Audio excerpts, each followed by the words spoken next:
ಶುಕ್ರವಾರ ಹೆರಿಗೆಗೆಂದು ಕೋಲಾರ ಆಸ್ಪತ್ರೆಗೆ ದಾಖಲಾಗಿದ್ದ ಗರ್ಭಿಣಿ ಮೋನಿಕಾ ಎಂಬ ಮಹಿಳೆ ವಿಳಾಸ ಸೇರಿದಂತೆ ಯಾವುದೇ ದಾಖಲಾತಿ ನೀಡದೆ ಆಸ್ಪತ್ರೆಗೆ ದಾಖಲಾಗಿದ್ದು ನಾರ್ಮಲ್ ಹೆರಿಗೆಯಾಗಿ ಹೆಣ್ಣು ಮಗುವಿಗೆ ಜನ್ಮ ನೀಡಿದ್ದಾರೆ.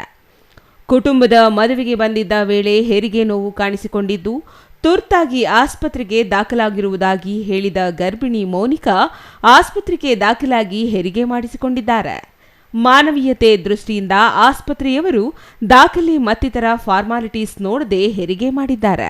ಶುಕ್ರವಾರ ಸಂಜೆ 7:30 ಸಮಯದಲ್ಲಿ ನಾರ್ಮಲ್ ಡೆಲಿವರಿ ಆಗಿದ್ದು ತುರ್ತು ಹೆರಿಗೆ ಇದ್ದ ಕಾರಣ ಮಾನವೀಯತೆ ದೃಷ್ಟಿಯಲ್ಲಿ ವೈದ್ಯೆ ಡಾಕ್ಟರ್ ಶಾಂತಾ ಅವರು ಹೆರಿಗೆ ಮಾಡಿಸಿದ್ದಾರೆ. ಹೆರಿಗೆ ಬಳಿಕ ಚಿಕ್ಕಬಳ್ಳಾಪುರ ಜಿಲ್ಲೆಯ ಪೆರೇಸಂದ್ರ ಗ್ರಾಮಕ್ಕೆ ಸೇರಿದವಳೆಂದು ತನ್ನ ಗಂಡ ಶ್ರೀನಿವಾಸ್ ಎಂದು ಮೌನಿಕಾ ಹೇಳಿದ್ದಾರೆ. ಮೊಬೈಲ್ ನಂಬರ್ ಸಮೇತ ಸುಳ್ಳು ಮಾಹಿತಿ ನೀಡಿರುವ ಮೌನಿಕಾ ವಯಸ್ಸು ಇನ್ನು 19 ಎಂಬುದನ್ನು ವೈದ್ಯರು ನಿರ್ಧರಿಸಿದ್ದಾರೆ. ಈ ನಡುವೆ ಇಂದು ಬೆಳಗ್ಗೆ ಟೀ ಕುಡಿದು ಬರುವುದಾಗಿ ಹೇಳಿ ಬಾಳಂತಿ ಮೌನಿಕಾ ನಾಪತ್ತೆಯಾಗಿದ್ದಾರೆ. ನಮ್ಮ ಆಸ್ಪತ್ರೆಗೆ ಮೌನಿಕಾ ಅಂತ ಒಬ್ಬ ಗರ್ಭಿಣಿ ಸ್ತ್ರೀ ತನ್ನ ಪತಿಯೊಂದಿಗೆ ಬಂದು ಅಡ್ಮಿಟ್ ಆಗಿರ್ತಾರೆ. ಅಡ್ಮಿಟ್ ಆಗಿ ಅವತ್ತೇ ಸಂಜೆ 7:30 ಡೆಲಿವರಿ ಆಗಿರುತ್ತೆ. ಡೆಲಿವರಿ ಆದ ನಂತರ ಅವ್ರನ್ನ ವಾರ್ಡಿಗೆ ಶಿಫ್ಟ್ ಮಾಡಿರ್ತಾರೆ. ಮಗುನೂ ಸಹ SNCಗೆ ಶಿಫ್ಟ್ ಆಗಿರುತ್ತೆ. ಅದು ಹೆಣ್ಮಗು ಆಗಿರುತ್ತೆ. 1.5 kg ಇರುತ್ತೆ. ಸೊ ಇವತ್ತು ಬೆಳಗ್ಗೆ ಗಮನಿಸಿದಾಗ ಮಗುವಿನ ತಾಯಿ ನಾಪತ್ತೆ ಆಗಿರ್ಕೊಂಡು ಬಂದಿರ್ತದೆ. ಇದನ್ನು ನಾವು ಆಲ್ರೆಡಿ ವುಮೆನ್ ಚೈಲ್ಡ್ ಡಿಪಾರ್ಟ್ಮೆಂಟ್ಗೆ ಮತ್ತು ಪೊಲೀಸ್ ಇಲಾಖೆಗೆ ಈ ಬಗ್ಗೆ ಮಾಹಿತಿಯನ್ನು ಕೊಟ್ಟಿದ್ವಿ. ಸೊ ಮಗು ನಮ್ಮ ಕೇರಲ್ಲಿದೆ. ಮಗುಗೆ ಹಾಲನ್ನ ನಮ್ಮ ಬ್ರೆಸ್ಟ್ ಮಿಲ್ಕ್ ಬ್ಯಾಂಕಿಂದ ಫೀಡ್ ಮಾಡ್ತಾಯಿದ್ದೀವಿ. ತಾಯಿ ಮತ್ತು ಪೇರೆಂಟ್ಸ್ನ ಟ್ರ್ಯಾಕ್ ಮಾಡಿ ಅಂದ್ಬಿಟ್ಟು ಪೊಲೀಸ್ಗೆ ನಾವು ಕಂಪ್ಲೇಂಟ್ ಕೊಟ್ಟಿದ್ದೀವಿ. ಅವರು ಅದನ್ನ ಪ್ರೊಸೆಸ್ ಇಟ್ಟಿದ್ದಾರೆ. ಮೌನಿಕಾ ಜೊತೆ ಬಂದಿದ್ದ ವೃದ್ಧೆಯು ಎಸ್ಕೇಪ್ ಆಗಿದ್ದು ಮೌನಿಕಾ ನೀಡಿದ್ದ ಮೊಬೈಲ್ ನಂಬರ್ಗೆ ಕರೆ ಮಾಡಿದರೆ ರಾಂಗ್ ನಂಬರ್ ಎಂದು ಹೇಳುತ್ತಿದ್ದು ವಿಳಾಸವು ತಪ್ಪು ಎಂಬುದು ನಂತರ ತಿಳಿದು ಬಂದಿದೆ. ತಾಯಿ ಇಲ್ಲದೆ ಹೆಣ್ಣು ಶಿಶು ಆಸ್ಪತ್ರೆಯಲ್ಲಿ ನರಳಾಡುತ್ತಿದ್ದು 1.5 kg ತೂಕ ಮಗು ಇರೋದ್ರಿಂದ ವೈದ್ಯರೇ ಆರೈಕೆ ಮಾಡುತ್ತಿದ್ದಾರೆ. ಅಲ್ಲದೆ ಆಸ್ಪತ್ರೆಯಲ್ಲಿರುವ ಇತರೆ ಬಾಳಂತಿಯರ ಎದೆ ಹಾಲು ಕುಡಿಸಿ ವೈದ್ಯರೇ ಮಗುವಿಗೆ ಆರೈಕೆ ಮಾಡುತ್ತಿದ್ದಾರೆ. ತಾಯಿ ಇಲ್ಲದ ಮಗುವಿನ ನರಳಾಟದ ದೃಶ್ಯ ಕರುಳು ಹಿಂಡುವಂತಿದ್ದು ಸಿಸಿಟಿವಿ ಆಧರಿಸಿ ನಾಪತ್ತೆಯಾದ ತಾಯಿಗಾಗಿ ಕೋಲಾರ ನಗರ ಪೊಲೀಸರು ಹುಡುಕಾಟ ಆರಂಭಿಸಿದ್ದಾರೆ. ಕೋಲಾರ ಜಿಲ್ಲಾಸ್ಪತ್ರೆ ಸಿಬ್ಬಂದಿ ಸೆಕ್ಯೂರಿಟಿ ವೈಫಲ್ಯದಿಂದ ಘಟನೆ ನಡೆದಿದ್ದು ಕೋಲಾರ ಜಿಲ್ಲಾಸ್ಪತ್ರೆಯಲ್ಲಿ ಹೇಳೋರು ಕೇಳೋರು ಇಲ್ಲದೆ ಇಲ್ಲಿನ ಸಿಬ್ಬಂದಿಗೆ ಭಯವೇ ಇಲ್ಲವಾಗಿದೆ. ಆಗ ತಾನೇ ಹೆರಿಗೆ ಆಗಿರುವ ಬಾಳಂತಿಯನ್ನು ವಾರ್ಡ್ನಿಂದ ಹೊರಗೆ ಕಳಿಸಿತ್ತು ಯಾರು, ಹೊರಗೆ ಟೀ ಕುಡಿದು ಬರ್ತೀನಿ ಅಂದಾಗ ಅನುಮತಿ ನೀಡಿದ್ದು ಯಾರು ಎಂಬ ಪ್ರಶ್ನೆಗಳಿಗೆ ಉತ್ತರ ಸಿಗಬೇಕಿದೆ. ಹೀಗೆ ಒಂದು ಹೆಣ್ಣು ಮಗುನ ಬಿಟ್ಬಿಟ್ಟು ಪೇರೆಂಟ್ಸು ಇಲ್ವಂತೆ, ಮದರ್ ಜೊತೆ ಬಂದಿದ್ದು ಯಾವುದೋ ಒಂದು ಮುದುಕಿ ಎಸ್ಕೇಪ್ ಆಗಿದ್ದಾರೆ ಅಂತ. ಸರಿ, ನಾನು ಸಡನ್ಲಿ ಬಂದ್ಬಿಟ್ಟು ನಾನು ಮಗುನ ವಿಸಿಟ್ ಮಾಡೋಕ್ಕೆ ಹೋದೆ.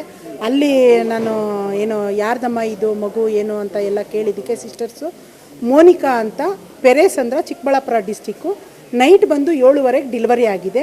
ಮಗುನ ಬೇರೆ ಸಪ್ರೇಟು NICಗೆ ಹಾಕಿದ್ದಾರೆ, ತಾಯಿನ ಸಪ್ರೇಟು ವಾರ್ಡ್ಗೆ ಹಾಕಿದ್ದಾರೆ.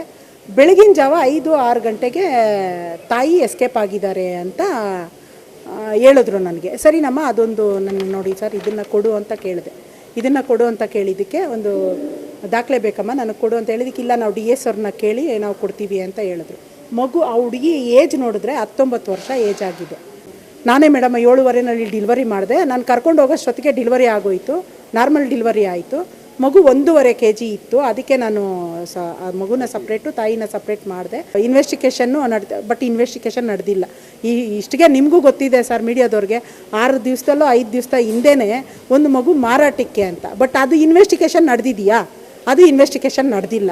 ಯಾಕೆ ಅಂದರೆ ಯಾರು ಮಾರಾಟ ಮಾಡ್ತಾರೆ, ಯಾವ ಮಗು ಏನಕ್ಕೆ ಕಾಣಿಯಾಗುತ್ತೆ ಯಾರಿಗೆ ಗೊತ್ತು? ಇವಾಗ ಇವ್ರ ಜವಾಬ್ದಾರಿ ಅಲ್ವಾ ಸರ್?